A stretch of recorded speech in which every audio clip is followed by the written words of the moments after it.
Hello అండి. నా పేరు మహతి. నేనిప్పుడు చెప్పే కథ 'ఏది ధర్మం'. పట్నంలో పుట్టి పెరిగిన నీరజకు మొదటిసారిగా పల్లె గ్రామం చూసే అవకాశం కలిగింది. తన మేనమామ పెద్ద కూతురు పెళ్లికి ఆమె ఆ కొండచెర్య గ్రామానికొచ్చింది.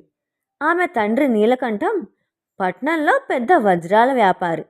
సొంత చెల్లెలి కూతురు పెండ్లి అని ఎలాగో వీలు కల్పించుకుని కుటుంబంతో బయలుదేరొచ్చాడు. వధూవరుల మీద అక్షింతలు చల్లి ఆదరాబాదరాగా పెళ్లి భోజనం అయిందనిపించి తిరుగు ప్రయాణం అయ్యాడు నీలకంఠం. నీరజ తండ్రితో, నేనిక్కడ ఒక వారం రోజులుండి వస్తాను. ఈ పల్లెటూరు చుట్టూ ఉన్న తోటలు, కొండలు నాకెంతో బాగున్నాయి అన్నది.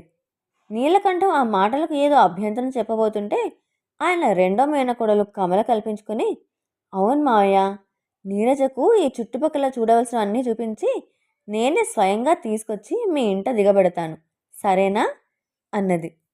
పక్కనే ఉన్న నీలకంఠం చెల్లెలు, నీరజ సరదాను కాదనకన్నయ్యా అన్నది. ఇక చేసేది లేక నీరజకు ఎన్నో జాగ్రత్తలు చెప్పి తిరుగు ప్రయాణం అయ్యారు నీలకంఠం దంపతులు. నీరజకు ఆ గ్రామంలోని మామిడి తోటలు నచ్చాయి. కొండ మీద దేవి ఆలయం నచ్చింది.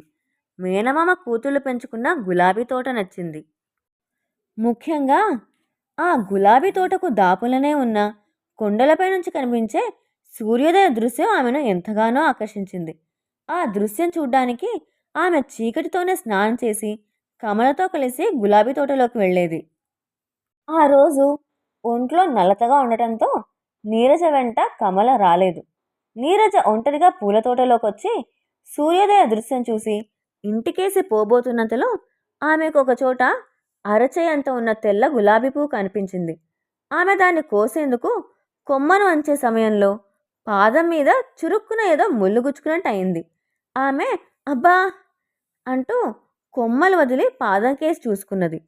అక్కడ సూదితో గుచ్చినట్లుగా 2 బొట్ల రక్తం. అంతలో పక్కనున్న పొదల్లోకి జరజరా పాకిపోతున్న నల్ల త్రాచు. తనను పాము కాటు వేసిందని తెలియగానే నీరజ కళ్ళు తిరిగి కింద పడిపోయింది. ఆ తరువాత నీరజకు మళ్ళీ స్పృహ వచ్చేసరికి ఒక కుటీరం వంటి ఇంట్లో మంచం మీద ఉంది. ఆమె పక్కనే కుర్చీలో కూర్చుని ఆమె కేసి పరీక్షగా చూస్తున్నాడు ఒక యువకుడు. నీరజ కళ్ళు తెరవడం చూసి ఆ యువకుడు తృప్తిగా తలాడించి, ఇక భయం లేదు, ఇప్పుడెలా ఉంది, కళ్ళేమైనా తిరుగుతున్నాయా అని అడిగాడు. అలాంటిదేమీ లేదన్నట్టు నీరజ తల్లాడించి లేవబోయేంతలో యువకుడు, మరి కాసేపు కదలకుండా పడుకో, ఒంటరిగా గులాబీ తోటలో పడి ఉండటం నేను చూశాను. మీ వాళ్లకు సంగతి చెప్పి ఇక్కడికి తీసుకొచ్చి చికిత్స చేశాను అన్నాడు. అంతలో అక్కడికి వచ్చిన నీరజ మేనత్త మేనమామలు స్పృహలో ఉన్న నీరజను చూసి చాలా సంతోషపడ్డారు. నీరజ మేనత్త యువకుడు 2 చేతులు పట్టుకుని, బాబు రాజేశం, నా నీరజకు పునర్జన్మను ప్రసాదించావు. ఆ సమయంలో నువ్వు ఆ తోటవైపుకు రావడం మా అదృష్టం అన్నది. నీరజ మేనమామ ఆమెను ఇంటికి తీసుకుపోతానన్నాడు. అయితే రాజేశం అందుకు అభ్యంతరం చెబుతూ, ఈ రోజుకి ఈమెను ఇక్కడే విశ్రాంతి తీసుకొనివ్వండి.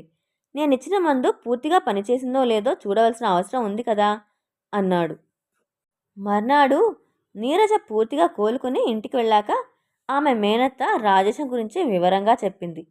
అతడి తండ్రి గ్రామంలో ఉన్న కొద్ది పొలం వ్యవసాయం చేసుకుంటూ గ్రామస్తులకు, చుట్టుపక్కల గ్రామాల వారికి ఉచిత మూలికా వైద్యం చేస్తుండేవాడు. ఏడాది క్రితం ఆయన పోయినప్పటి నుంచి తండ్రి వారసత్వంగా ఆ వైద్యాన్ని కొనసాగిస్తున్నాడు రాజేశం. నీరజను రాజేశం అందంతో పాటు అతడి ఓర్పు, పరోపకార గుణం అమితంగా నచ్చాయి. తన ప్రాణాలను కాపాడిన అతని మీద ఆమెకు ఎంతో కృతజ్ఞతాభావం ఏర్పడింది. ఆమె ఆ గ్రామంలో ఉన్న వారం రోజులు సాయంత్రం వేళల్లో రాజేశంతో కబుర్లాడుతూ కాలం గడిపింది. తిరిగి వెళ్లే రోజున రాజేశంతో ఆమె తన మనసులోని మాట చెప్పేసింది. నాకు పునర్జన్మ ప్రసాదించిన నిన్ను పెళ్లి చేసుకోవడం నా ధర్మంగా భావిస్తున్నాను. నీకేమైనా అభ్యంతరమా అని సూటిగా అడిగింది ఆమె.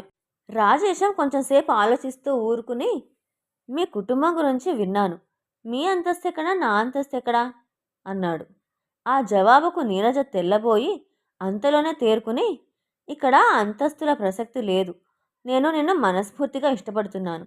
నేనంటే నీకు ఇష్టమో కాదో చెప్పు అన్నది. రాజేశం వెంటనే, మన ఇష్టాయిష్టాల మాట అలా ఉంచుదాం, ముందు మీ తల్లిదండ్రులు అంగీకరించాలి కదా అన్నాడు. ఆ సంగతి నేను చూసుకుంటాను అని నీరజ అక్కడి నుంచి బయలుదేరి పట్నం తిరిగి వస్తూనే తల్లిదండ్రులకు జరిగిందంతా చెప్పి నా ప్రాణదాత రాజేశమే నా కాబోయే భర్త అని తిరుగులేని మాటగా చెప్పేసింది. ఒక్కగానొక్క కూతురి ఇష్టాన్ని కాదనేంత మూర్ఖులు కారు నీరజ తల్లిదండ్రులు. ఆ మర్నాడే రాజేశంతో అన్ని విషయాలు మాట్లాడేందుకు బయలుదేరి వెళ్ళాడు నీలకంఠం. ఆ రోజు చీకటి పడి నీలకంఠం ఇంటికి తిరిగి వస్తూనే కూతురుతో భార్యతో ఈ పెళ్లి జరగదు అన్నాడు పట్టరానంత కోపంతో. ఇది విని నీరజ నివ్వెరపోయింది. ఆమె తండ్రిని ఏదో అడగాలనుకున్నది కానీ నోట మాట పెగల్లేదు.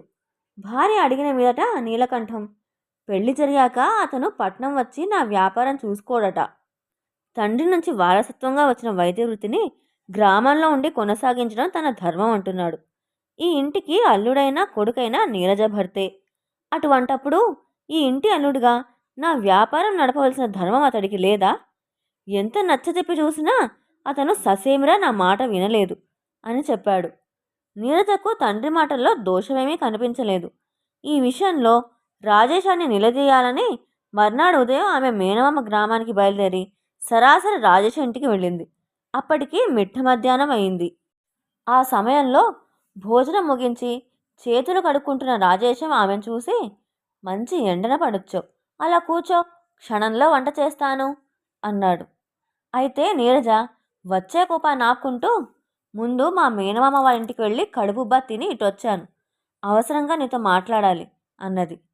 సరే, అదేదో ప్రారంభించు అన్నాడు రాజేశం అమాయకంగా.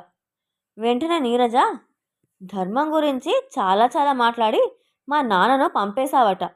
కొడుకుగా మీ నాన్నగారి వృత్తి చేపట్టడం నీకెంత ధర్మమో, కూతురుగా మా నాన్నగారి వ్యాపారం చక్కగా సాగిపోతుండాలని కోరుకోవడం నాకు మాత్రం ధర్మం కాదా? ధర్మం పాటించడంలో ఆడా మగ తారతమ్యాలు దేనికి అన్నది ఉక్రోషంగా.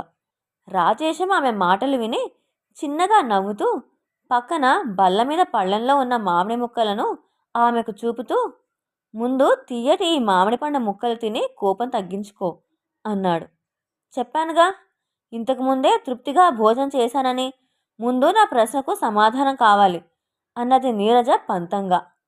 ఇంతలో వీధి వాకిటి నుంచి ఒక బిచ్చగాడు కాలే కడుపుకు ఇంత ముద్దేసి ప్రాణాలు నిలబెట్టండమ్మా అంటూ నీరసంగా కేక వేశాడు. రాజేశం వెంటనే మామిడి ముక్కలున్న పళ్ళెం తీసుకుని బయటికి పోయి వాటిని బిచ్చగాడి జోలిలో వేసి తిరిగి వస్తూనే నువ్వు కడుపు నిండా తిని ఉన్నదానివి, ఆ పళ్ళ ముక్కల్ని ఆకలితో అలమటించేవాడికి వేయడం ధర్మం. ఇక్కడ ఒక చిన్న పోలిక అతుకుతుందో లేదో నాకు తెలియదు. పట్నంలో ఎంతోమంది వ్యాపారస్తులున్నారు.